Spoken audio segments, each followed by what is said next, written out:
Column के हिसाब से असाइनमेंट किया जाएगा। असाइनमेंट करने के लिए हमें देखना होगा कि किसी भी रो या कॉलम में हमें सिंगल जीरो अवेलेबल है या नहीं है। पहले हम रो के हिसाब से चेक करेंगे और रो के हिसाब से जब हो जाए फिर कॉलम के हिसाब से चेक करेंगे। जैसे ए रो में सिंगल जीरो मिल जाती है, हमें सिंगल जीरो मिली, पहली वाली रो में मिल गई है, हमने यहाँ असाइनमेंट कर दिया। असाइनमेंट का साइन इस तरह से स्क्वायर, ये हमारा इसके ऊपर ऐसे बना दिया जाएगा, ये असाइनमेंट का साइन है। और जहाँ असाइनमेंट किया गया वो फर्स्ट वाली रो थी, लेकिन असाइनमेंट हमें जहाँ मिला उस कॉलम में और अगर कोई ज़ीरो है तो उसको हम क्रॉस कर देंगे, क्योंकि आप एक ही जॉब को मोर देन 1 पर्सन को अलॉट नहीं कर सकते। समझ गए ये बात?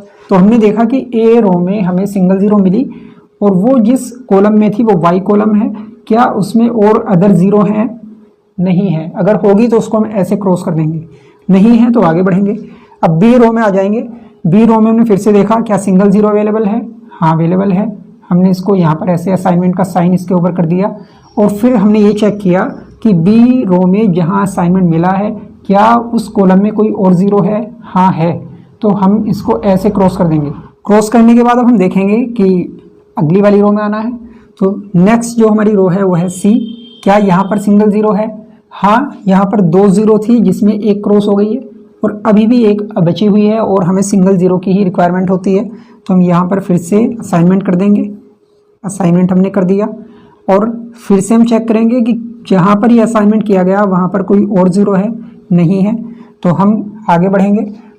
फिर डी रो में आ जाते हैं। डी रो में आप चेक करेंगे कि क्या यहाँ पर कोई सिंगल ज़ीरो अवेलेबल है? हाँ अवेलेबल है, ये रहा। हमने यहाँ पर इसको असाइनमेंट ऐसे अपलोड कर दिया और फिर चेक किया जहाँ असाइनमेंट हुआ उस कॉलम में कोई और ज़ीरो है? नहीं है।